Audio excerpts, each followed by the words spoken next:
Hello students, I am Dr. Vinod Kamble. Now we are going to start with the fifth chapter, that is emerging modes of business. Now emerging का मतलब क्या होता है? Recent business के अंदर क्या recent changes आ रहे हैं. Okay. Now उसमें सबसे पहले हम लोग देखेंगे कि ई बिजनेस क्या होता है and what is the scope of E business. So let us start. What is E business? E business का मतलब होता है इलेक्ट्रॉनिक बिजनेस. यहाँ पे ई मतलब क्या होता है? इलेक्ट्रॉनिक. ओके. और ये टर्म कहाँ से आया है? तो ईमेल, ई कॉमर्स, ये सारे जो टर्म्स है इसमें से ई बिजनेस ये जो टर्म है उसको फॉर्म किया गया था.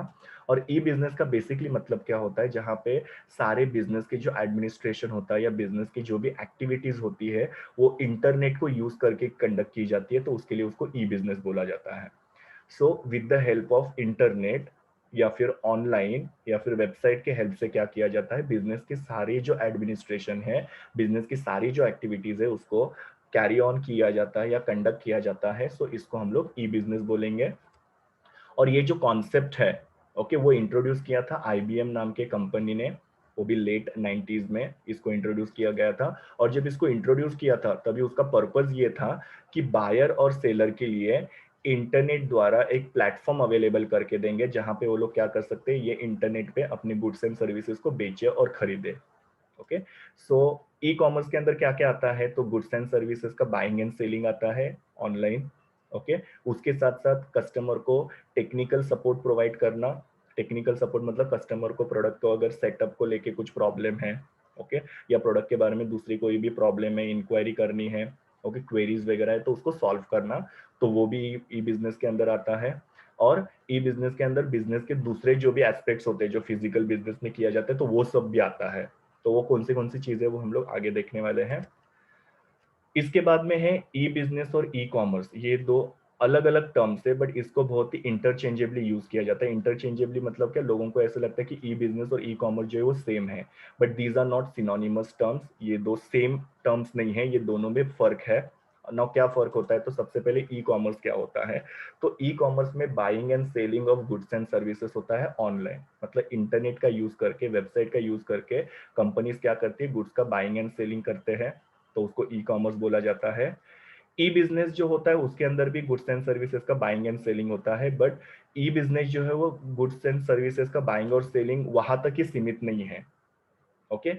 ई बिजनेस के अंदर और भी बहुत सारी एक्टिविटीज होती है, तो वो कौन सी है? तो सबसे पहले है कस्टमर रिलेशनशिप मैनेजमेंट, जिसको सीआरएम बोला जाता है, जहां पे ऑनलाइन कस्टमर के साथ एक लॉन्ग टर्म रिलेशन मेंटेन किया जाता है. जैसे कि अगर सपोज कोई भी हमारा लॉयल कस्टमर है तो उसको कोई भी गिफ्ट वगैरह या उसको कोई भी हम लोग बेनिफिट वगैरह जो होता है वो ऑफर करते हैं ताकि वो कस्टमर के साथ हमारा एक लॉन्ग टर्म रिलेशन मेंटेन हो.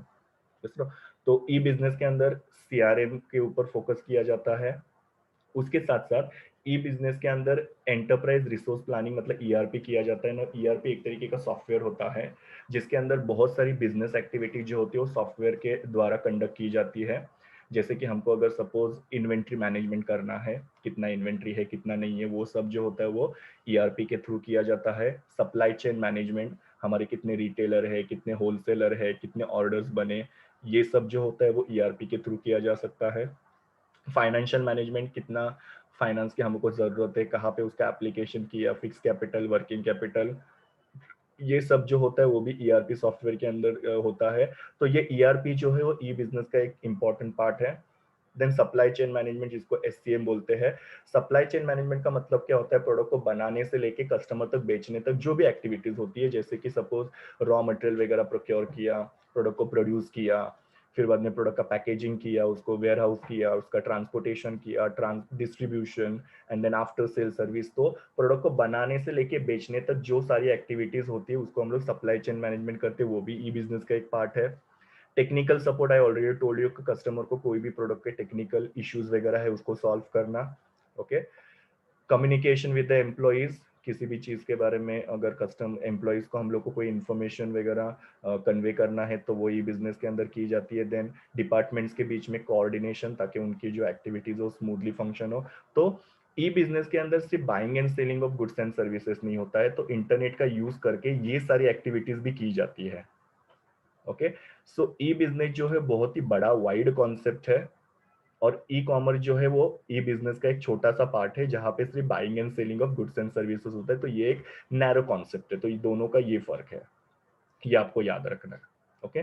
अभी हम लोग स्टार्ट करते हैं what is the scope of E business. E business के अंदर क्या क्या आता है। तो सबसे पहले ई बिजनेस के अंदर आता है बिजनेस टू बिजनेस, जिसको बी टू बी ट्रांजेक्शन बोलते हैं ना। बी टू बी ट्रांजेक्शन का मतलब क्या होता है, जहां पे बायर और सेलर दोनों भी बिजनेसमैन है। मतलब जो बेच रहा है वो भी बिजनेसमैन है और जो गुड्स को परचेज कर रहा है वो भी बिजनेसमैन है। तो आप लोग बोलोगे ये कैसे है। तो यहाँ पे क्या होता है कि जो हमारा सप्लाई चेन मैने होता है, सप्लाई चेन का मैनेजमेंट मतलब क्या होता है कि मैन्युफैक्चरर होता है, मैन्युफैक्चरर गुड्स होलसेलर को देता है, होलसेलर गुड्स रिटेलर को देता है और रिटेलर वो गुड्स कंज्यूमर तक बेचता है। तो जब मैन्युफैक्चरर अपने गुड्स होलसेलर को देता है तो मैन्युफैक्चरर और होलसेलर दोनों भी क्या है, बिजनेसमैन है। यस ना। तो वो तुम्हारा बी टू बी ट्रांजेक्शन हो जाता है। फिर बाद में होलसेलर वो गुड्स क्या करता है, रिटेलर को देता है। तो इन दोनों के बीच में भी जो ट्रांजेक्शन हुआ वो भी क्या है, तुम्हारा बी टू बी है, बिकॉज दोनों भी बिजनेसमैन है। यस ना। तो बेसिकली हमारा जो सप्लाई चेन होता है उसके बीच में जो भी ट्रांजेक्शन होते हैं उसको हम लोग बी टू बी ट्रांजेक्शन बोल सकते हैं, जहां पे ये लोग बेसिकली क्या करते हैं, एक दूसरे को रॉ मटेरियल या फिर स्पेयर पार्ट्स या कंपोनेंट्स वगैरह जो होते हैं वो बेचते हैं, जो आगे के मैन्युफैक्चरिंग प्रोसेस के लिए यूज किया जा सकता है।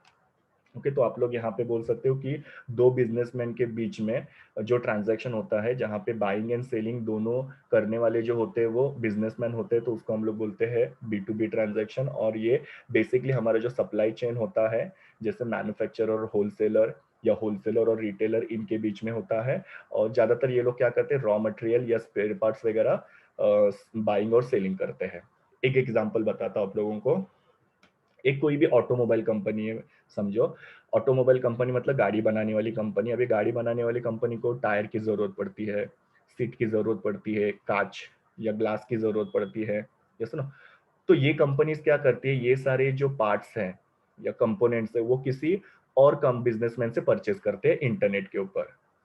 जैसे कि सपोज एक ऑटोमोबाइल कंपनी है, तो उसने किसी टायर बनाने वाली कंपनी के पास से इंटरनेट को यूज करके टायर परचेज किए।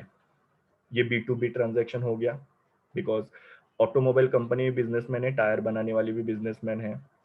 दूसरा, ऑटोमोबाइल कंपनी ने अगर सपोज सीट बनाने वाली कंपनी से इंटरनेट के ऊपर सीट्स परचेज किए, तो ये भी बी टू बी ट्रांजेक्शन है।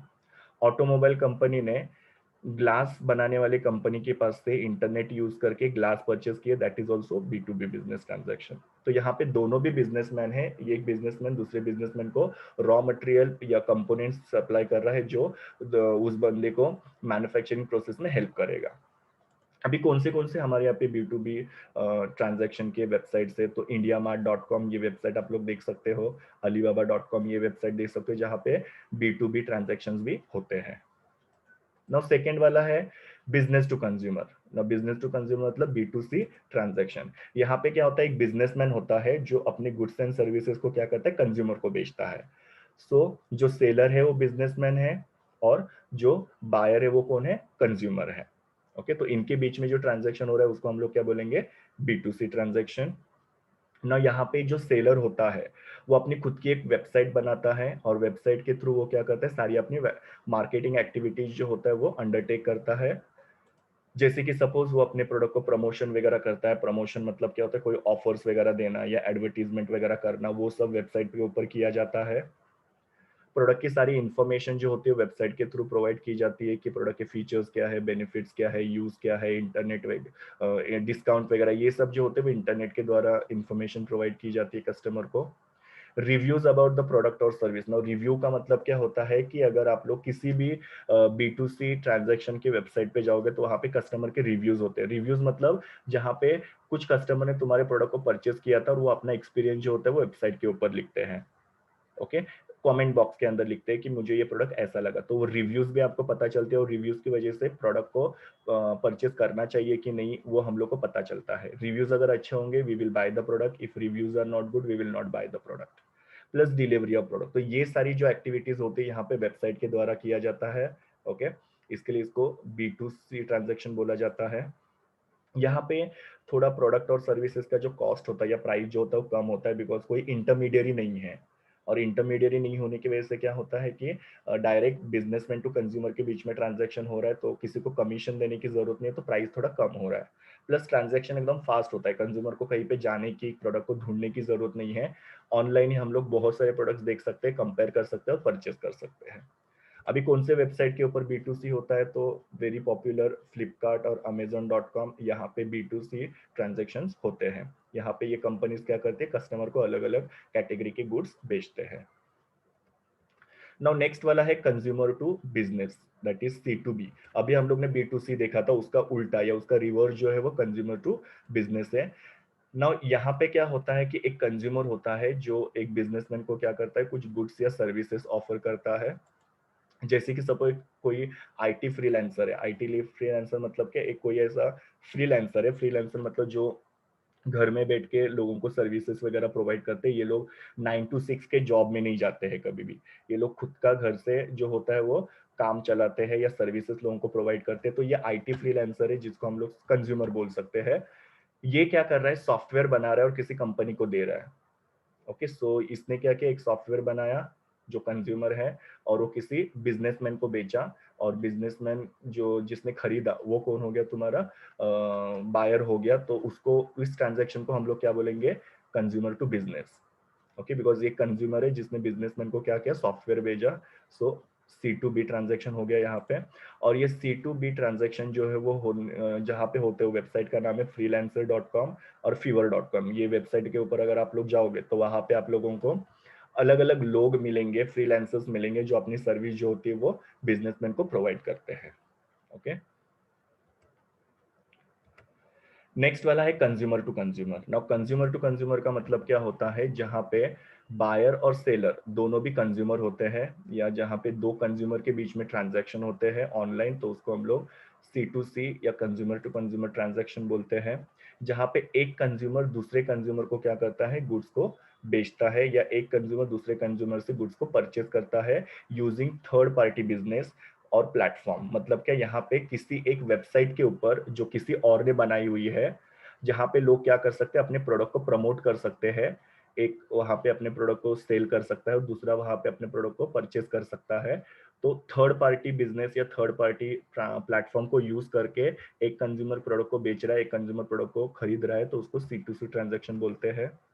यहाँ पे बेसिकली ऑक्शन और क्लासिफाइड एडवर्टाइजिंग की जाती है ना। ऑक्शन का मतलब क्या होता है, सपोज एक पर्टिकुलर कोई वेबसाइट है, वहां पे मैं क्या करूंगा, मेरा अगर सपोज कोई मोबाइल फोन है जो मुझे बेचना है, तो उसके फोटोज निकाल के अपलोड करूंगा, और फिर वहां पे लिखूंगा कि ये प्रोडक्ट का मिनिमम प्राइस है 10,000 रुपया। सो कुछ लोग क्या करेंगे, उसके ऊपर बीडिंग स्टार्ट करेंगे। तो कुछ लोग बोलेंगे मैं 10,200 पे करने के लिए रेडी हूँ। सम will say I will pay 10,500, other person will say I will pay 11,000, कोई और बोलेगा मैं 11,300 पे करने के लिए रेडी हूँ। तो इस तरीके से ऑक्शन के द्वारा क्या किया जाता है, प्रोडक्ट को बेचा जाता है, और जो हाईएस्ट प्राइस होता है वहां पे वो बिडिंग रुकती है और उस बंदे को प्रोडक्ट को बेचा जाता है। और दूसरा क्लासिफाइड एडवर्टीजमेंट्स होते हैं। क्लासिफाइड एडवर्टीजमेंट मतलब आप लोगों ने न्यूज़पेपर के अंदर वगैरह लिखा रहता है, बहुत सारे एडवर्टीजमेंट्स होते हैं, जिसको देख के कोई कस्टमर अगर इंटरेस्टेड रहेगा तो प्रोडक्ट के लिए वो ऑर्डर प्लेस करता है ना। बेसिकली ये ट्रांजेक्शन्स कहाँ पे होते हैं, तो eBay, OLX.com, ये सारे वेबसाइट्स के आप लोगों ने एडवर्टीजमेंट देखे होंगे, वहां पे ये ट्रांजेक्शन्स होते हैं कंज्यूमर टू कंज्यूमर, जहाँ पे बेचने वाले भी कंज्यूमर्स है और खरीदने वाले भी कंज्यूमर्स है। किसी के घर में कोई ओल्ड फर्नीचर होता है, या हमने सपोज कोई हमारी टीवी है जो हम लोग को बेचना है, कोई भी इलेक्ट्रॉनिक गुड्स है वो बेचना है, तो वो लोग इस ट्रांजेक्शन के अंडर अपने गुड्स को बेच और खरीद सकते हैं। ओके, नेक्स्ट वाला है बिजनेस टू एडमिनिस्ट्रेशन, जिसको B2A बोलते हैं, या इसको ही हम लोग बोल सकते हैं एडमिनिस्ट्रेशन टू बिजनेस। ओके, तो पहले तो हम लोग देखते हैं कि बिजनेस टू एडमिनिस्ट्रेशन कैसे होता है, जहां पे सेलर जो होता है वो बिजनेसमैन होता है, और पब्लिक एडमिनिस्ट्रेशन मतलब क्या, गवर्नमेंट जो बायर होता है। सपोज एक कोई बिजनेसमैन है जो सॉफ्टवेयर डेवलप करने का काम करता है, आईटी फर्म है, तो वो आईटी फर्म ने क्या किया, सॉफ्टवेयर बनाया और गवर्नमेंट को बेचा। ओके, सो आईटी फर्म ने सॉफ्टवेयर बनाया, सो वो बिजनेस हो गया। ओके, सेलर है, और वो किसको बेचा, गवर्नमेंट को, तो गवर्नमेंट बायर है, जिसको हम लोग क्या बोल रहे हैं यहाँ पे, पब्लिक एडमिनिस्ट्रेशन या एडमिनिस्ट्रेशन। तो ये तुम्हारा B2A ट्रांजैक्शन हो गया। दूसरा केस हो सकता है जहां पे A2B हो सकता है। A2B का मतलब क्या होता है, पब्लिक एडमिनिस्ट्रेशन टू बिजनेस, जहां पे सेलर बिजनेसमैन है और बायर सेलर गवर्नमेंट है, सॉरी पब्लिक एडमिनिस्ट्रेशन, और बायर जो है वो कौन है, बिजनेसमैन है। जैसे कि सपोज एक बिजनेसमैन है, उसको रजिस्ट्रेशन करना है कंपनी का, या उसको टैक्स पे करना है, या उसको कोई लाइसेंस लेना है, यस नो, तो वो क्या कर सकते हैं, गवर्नमेंट के वो पर्टिकुलर वेबसाइट पे जाके वो सब चीजों के लिए वो प्रोसीजर कर सकते हैं। ओके, और इसके लिए इसको हम लोग क्या बोलते हैं, पब्लिक एडमिनिस्ट्रेशन टू बिजनेस। मतलब गवर्नमेंट के द्वारा बिजनेसमैन को क्या किया जा रहा है, कुछ चीजें बेची जा रही है या फिर कुछ सर्विसेज वगैरह प्रोवाइड की जा रही है। ओके, सो यहाँ पे आप लोग बिजनेस टू एडमिनिस्ट्रेशन का एक एग्जांपल लिख सकते हो और एडमिनिस्ट्रेशन टू बिजनेस का एक एग्जांपल लिख सकते हो। नाउ नेक्स्ट वाला है एडमिनिस्ट्रेशन टू कंज्यूमर, जिसको ए टू सी बोल सकते हैं हम लोग, जहाँ पे जो सेलर है वो कौन है, बिजनेसमैन है, और जो बायर जो है वो इंडिविजुअल कोई भी कस्टमर है। उन दोनों के बीच में ये ट्रांजैक्शन हो रहा है, तो ये सेलर है और ये जो है बायर है। जैसे कि सपोज आप लोगों को पासपोर्ट के लिए अप्लाई करना है, आपको ये इंडिविजुअल, आपको पासवर्ड चाहिए, पासपोर्ट चाहिए, आपको आधार कार्ड के लिए या पैन कार्ड के लिए अप्लाई करना है, आपको कोई ड्राइविंग लाइसेंस वगैरह उसके लिए अप्लाई करना है, तो आप लोग क्या करते हो, पर्टिकुलर वेबसाइट पे जाके वहां पे आप लोग पब्लिक एडमिनिस्ट्रेशन के गवर्नमेंट को अप्लाई कर सकते हो वो सब चीजों के लिए। इसके लिए इसको एडमिनिस्ट्रेशन टू कंज्यूमर बोला जाता है।